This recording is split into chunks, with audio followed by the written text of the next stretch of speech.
পারস্যের অন্তর্গত মাদিয়ান শহরে একসময় বহু মানুষের বসবাস ছিল। এই শহরের মানুষের একটি অপরাধ ছিল ওজনে কম দেওয়া।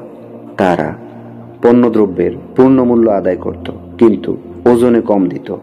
মাদিয়ান জাতিকে হেদায়েত করার জন্য মহান আল্লাহ তাআলা নবী শুআয়ব আলাইহিসসালামকে পাঠালেন। তিনি ছিলেন হযরত ইব্রাহিম আলাইহিসসালামের পুত্র, মাদিয়ানের বংশধর। হযরত শুআয়ব আলাইহিসসালামের ভাষা ছিল খুব সুন্দর, কণ্ঠ ছিল সুমধুর। তিনি বহু ভাষা জানতেন এবং সমকালের সেরা বক্তা ছিলেন। বিভিন্ন অপরাধী ও অত্যাচারী মাদিয়ান জাতিকে হেদায়েত করতে নবী শুআয়ব আলাইহিসসালাম আল্লাহর ধর্ম প্রচার এবং উপদেশ দিতে থাকেন। মাদিয়ান জাতিকে নবী শুআয়ব আলাইহিসসালাম বললেন, তোমরা জিনিসের যে পরিমাণ মূল্য আদায় করো সেই পরিমাণ জিনিস দেবে। তোমরা যদি ওজনে কম দাও তাহলে তোমাদের উপর আল্লাহর গজব আসবে। এই উপদেশ শুনে কিছু লোক আল্লাহর প্রতি ঈমান আনে এবং বাকিরা বিরোধিতা করে। পবিত্র গ্রন্থ আল কুরআনে মহান আল্লাহ তাআলা বলেন, তোমরা মাপে মাপে পূর্ণ মাত্রায় দেবে। যারা মাপে কমতি করে তাদের অন্তর্ভুক্ত হয়ো না। তোমরা ওজন করবে সঠিক দাঁড়িপাল্লায়। লোকদের তাদের প্রাপ্য বস্তু কম দেবে না। পৃথিবীতে বিপর্যয় সৃষ্টি করবে না। তোমরা ভয় করো তাকে যিনি তোমাদের এবং তোমাদের পূর্বে যারা গত হয়েছে তাদের সৃষ্টি করেছেন। সূরা শুআরা আয়াত নাম্বার 181 থেকে 184। হযরত শুআয়ব আলাইহিসসালামের উপদেশ তারা অস্বীকার করে বলে, হে শুআয়ব, তোমার কথা কেন আমরা শুনব? তুমি কি আমাদের রাজা বাদশাহ? তখন অবাধ্য মাদিয়ান জাতিকে হযরত শুআয়ব আলাইহিসসালাম বললেন, নূহ আলাইহিসসালামের জাতি, কওমে লূত, আদ জাতি ও সামুদ জাতির ঘটনাগুলো তোমরা স্মরণ করো। অন্যায় অপরাধ করার কারণে মহান আল্লাহ তাআলা তাদের ভয়াবহ গজব দিয়ে ধ্বংস করেছিলেন। তোমরা যত অন্যায় অপরাধ করেছো এখনো সময় আছে, পাপের পথ থেকে ফিরে আসো। মাদিয়ানবাসী হযরত শুআয়ব আলাইহিসসালামের কথা না শুনে উল্টো ভয় দেখিয়ে বলতে লাগলো, তোমাকে আমরা বারবার নিষেধ করছি, এই ধরনের বাজে কথাগুলো আমাদের কাছে বলতে আসবে না। এসব কথা বললে আমরা তোমাকে হত্যা করতে বাধ্য হব।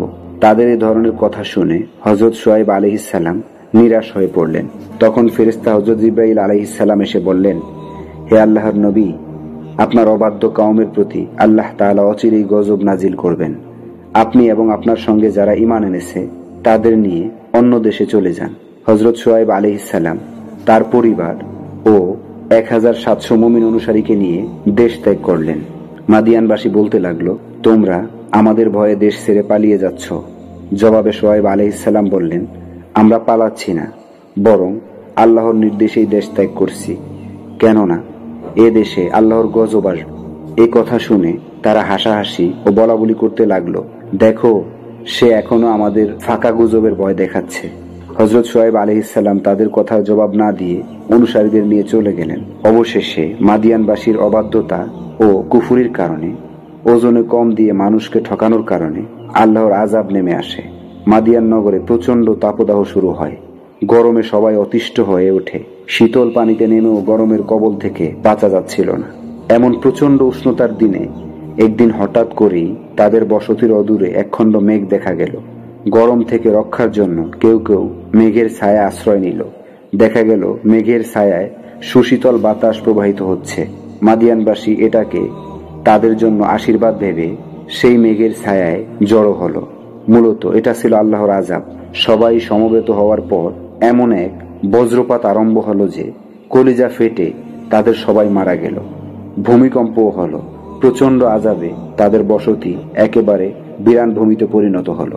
পবিত্র গ্রন্থ আল কুরআনে বর্ণিত হয়েছে, যখন আমার হুকুম হলো আমি শুআয়ব আলাইহিসসালাম ও তার সঙ্গী ঈমানদারগণকে নিজ রহমতে রক্ষা করি, আর পাপিষ্ঠদের উপর বিকট গর্জন পতিত হলো। ফলে ভোর না হতেই তারা নিজেদের ঘরে উপুর হয়ে পড়ে রইল। সূরা হুদ আয়াত নাম্বার 94। বর্তমানে আমাদের দেশেও অনেক মানুষ অবৈধ ও হারাম ব্যবসায় লিপ্ত। তারা ওজনে কম দিচ্ছে ও ক্রেতাকে ঠকাচ্ছে। সিন্ডিকেট আর নকল মাল দিচ্ছে কাস্টমারকে। বাজারে গেলে দেখা যায় মাছ ও মাংস ব্যবসায়ী ওজনে কম দিচ্ছে, অনেকে নকল মাছ দিচ্ছে ও মাপে কম দিচ্ছে। বহু রকমের জালিয়াতি তারা করছে। এর পরিণামও হবে অনেক ভয়াবহ। মহান আল্লাহ তাআলা আমাদেরকে সকল প্রকার পাপাচার ও কুফর থেকে রক্ষা করুন। আমিন।